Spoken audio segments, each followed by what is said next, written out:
Hello, this is Mr. Kent of MrKent.com, and this video has nothing to do with the website MrKent.com, but if you're interested in taking a look at the website that I have at MrKent.com, you can click on the link below and check that out. But if you're here to find out the real reason why airplanes fly, well, stay tuned, because I'm going to show you some things that I have discovered in my flying experience and share them with the world. All right, so here we go. First of all, let's see. I'm gonna go kind of slow here because my my board is not easily used. When I was taking flight lessons back in 1986 and took ground school, this was the picture that they showed us to help us understand how an airplane wing created lift. And so what they said was the air going over the top of the wing has to go faster than the air going under the wing because of that curvature that it has to follow. And therefore, it caused a reduction in pressure because the air was moving faster over the top of the wing. And of course, I believed everything they said. The only thing wrong with their theory is the air isn't moving. So I want you to keep that in mind, okay? The airplane wing is moving. But I believed them until I did I accidentally ran across some instances that taught me that this isn't really what's happening. There may be some parts of that might be working, but that's not the reason that I found that an airplane has lift. So let's go ahead and let's find the wing that the Wright brothers used. There we go. And let's get ourselves an air particle. There's a little air particle there, that little red dot. The wing that the Wright brothers used on their gliders and their first aircraft was shaped like this. It did not have a flat bottom on it. It was curved. And by the way, I've also made models with metal wings that had a curve like that, and they actually flew. So the shape of that wing is the same on the bottom as it is the same on the top. So here's an air part. Oops, we got to get the air particle so we can move it. Let me see. We got to go air particle. There it is, right there. Okay. Now, so when the wind's blowing, when the wings flying along, and it hits the air particle, then of course it's going faster over the top. I suppose, if you want to say that. But also the air particles underneath the wing are going exactly the same speed. So the Bernoulli principle of the air going over the top is going faster, so there's less pressure. Didn't really hold up with the guys who invented the airplane. So the wing that the Wright brothers used kind of disproves the idea of the Bernoulli principle. So let's go ahead and we will move on here, and we'll go to whoops, that's not what I want. We want to go here. Newton's law of motion. This is the first law of motion, and everybody states it a little different, but it says every object in a state of uniform motion tends to remain in that state of motion unless an external force is applied to it. So I want you to remember that now, okay? If something is sitting still, it tends to sit still unless it's acted upon by another object. If something's moving, it tends to continue moving in the same direction unless acted upon by another object. Okay, so let's just take an example. For instance, if we go here and we take a look at a baseball and a baseball bat. Now, the baseball is coming, like, say, from the north towards the batter, and the batter is swinging the bat towards the south. Okay, and then, as you know, when those two connect, the bat doesn't go over the fence so he can get a home run. The ball changes direction and goes out onto the field because the ball is smaller and lighter than the bat. So Newton's law says that if an object is in motion, it'll remain in motion until acted upon by another object. So what happens here is the baseball is flying along through the air, but its mass is a lot less than the mass of the bat. The bat is much heavier. So the two objects come together. Which one is going to give? The one with the least amount of mass, or the least weight. So then the ball changes direction, goes flying out into the field, and so that's the reason I want you to understand this, is because that's exactly what happens when a wing hits a particle of air. Okay, so that's Newton's law, and I'm going to show you a video that I took many years ago. It's not very good quality, but I took it many years ago, and in that video you will see you'll see me throwing throwing some toilet paper out of an airplane. So let's take a look at the video. Well, here you're looking at inside the cockpit of my 1950 Cessna 170, and if you'll look really quick here, you'll see that I'm about to throw a roll of toilet paper out the door. Now, we were out over farm fields, and the crop dusters leave something similar as they're doing their crop dusting, so it wasn't such a big deal, at least not back then. And now you'll notice, if you can see the instrument panel, that I'm beginning to drop at about 1,000 feet per minute, and I will make a really sharp right-hand turn, and then switch back to a left-hand 180, and come back making a hairpin turn going the opposite direction. So you can see all the shadows moving there. And as I go through and come around in just a moment here, as we look out the front window, we'll be looking for that ribbon of toilet paper that's been unrolled as it fell through the sky. And that ribbon will be coming up here in just a second, and you'll see it. There it comes. It's on the right down the middle of the screen. Okay, and I would clip that with my wing, and then turn around and come back and clip a little more and clip a little more. In the video that you just saw, where I was throwing out a roll of toilet paper, and the roll of paper would unroll, and the cardboard tube would cause it to fall through the air, leaving a ribbon-like display in the sky, and then I would fly through the ribbon and cut it and turn around and keep cutting the ribbon shorter and shorter. That was the idea.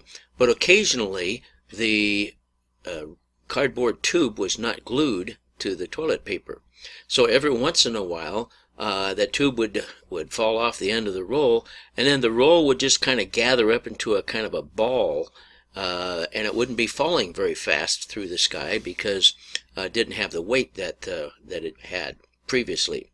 So what I'm going to show you here is what I found to be the case under those circumstances. I'll move this wing back a little ways here, like so. And this down here represents the toilet paper. Okay, so the first time that I decided, okay, I'm going to catch the gob of toilet paper on my wing. And so I lined my wing up with the toilet paper as I came at it at about 100 miles an hour. And about 20 feet out in front of the wing, the toilet paper decided to go up and went way out of sight above the wing. So I thought, well, that's an interesting thing. So then I decided, okay, what I'm going to do is I'm going to start above the toilet paper. So I turned around, I came back, it wasn't falling very fast, and so I decided, okay, I'm going to be above the toilet paper so that when it comes up, I'll hit it. Well, the second time through, it still went up over the top of the wing. After about 20 feet out, it started moving. So then what I decided to do was, okay, I'm going to I finally came to the point where I put that toilet paper down, 5 or 6 feet, or I came at it 5 or 6 feet above it. And then eventually I figured out that it came up and caught on the wing, and it stayed on the wing. It wouldn't come off the wing. I landed and taxied in and it had all this toilet paper on my wing, and it didn't fall off until I turned the engine off. So that gave me this thought of, wow, there's a lot of suction down in the area. Let's see. Let's move the wing back.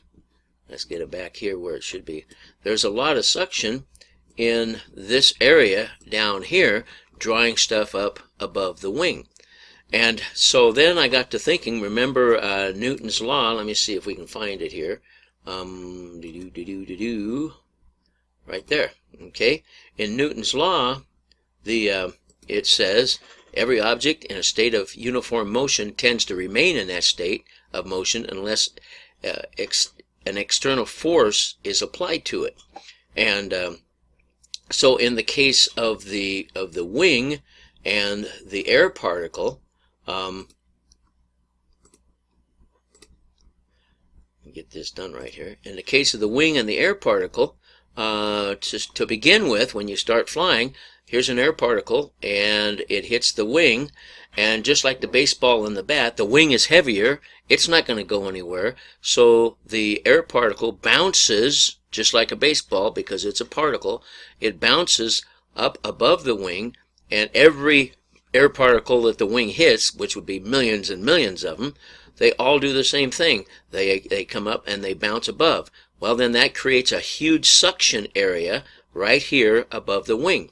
That suction area is so strong that when that toilet paper was way down here, it still was drawn up above the wing. And so you have this phenomena where when the wing is moving and the air is standing still, then the air gets drawn from way below the wing up above the wing. And that's only because such of a strong suction exists. That also helps to explain what they call ground effect, because when you're down close to the ground, they used to tell me that you had more cushion there. Well, here's what happens when you're down close to the ground. The wing is trying, the suction on top of the wing as you're taking off tends to want to draw from way down below the surface of the runway. But because there's no air there, then it begins to draw more air from out in front of the wing. So you have oncoming air, which is causing lift, and oncoming air is the same thing as going faster, because you're meeting the air head on rather than finding dead air. And so ground effect is actually caused by this same phenomena. So then I also want to explain that sometimes when we watch a video of what goes on in a wind tunnel, and we see the air seems to flow along, and it doesn't bounce way up, it just goes right over the top of the wing. Okay, well, back to Newton's law. An object in motion tends to remain in that same motion, and in a wind tunnel, the air is the thing that's in motion, and the wing is standing still, and that follows Newton's law just as perfect as can be. Whereas when you're flying in the air, the wing is the thing that's moving, and so the air has to get out of its way. And in that case, then the air bounces up. It bounces up above the wing when the wing is moving. But when it's in a wind tunnel, the air is the thing that's moving. It has momentum, and it doesn't want to bounce. It just wants to go over the top of the wing. There are some other examples of this. For instance, a few years back at the Oshkosh Air Show for the Experimental Aircraft Association, a home-built airplane was taking off, and the top of the wing was actually sucked off as it was taking off, and the plane crashed and killed its occupants. And the reason that the wing had come off was because it was improperly riveted to the struts, or to the beam. So that is a pretty good example of all the suction that is created up there because of what I'm saying here. And then also, if you ever looked at the exhaust markings from a fighter plane or a crop duster, and you take a look at how here's the exhaust coming out down here. It doesn't go along the bottom of the wing like the Bernoulli principle says. It's drawn way up over the top of the wing.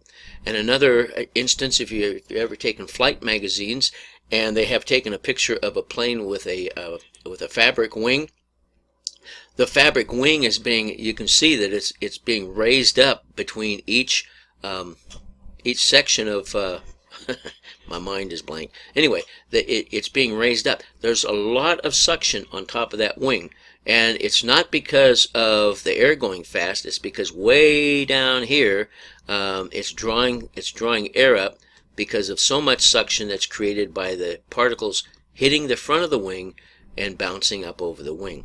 So that's, of course, everything that you're hearing me say, that's my theory, and I believe it's true because I've experienced it, and in real life. So Bernoulli principle, that's good for showing people how planes fly if they just want to keep it simple. But the truth is that the air isn't creating a suction because it's going faster over the top of the wing. It's creating suction because of the same thing that a baseball and a baseball bat encounter. Well, I want to thank you for listening, and I hope that you'll come to visit MrKent.com or my channel quite often.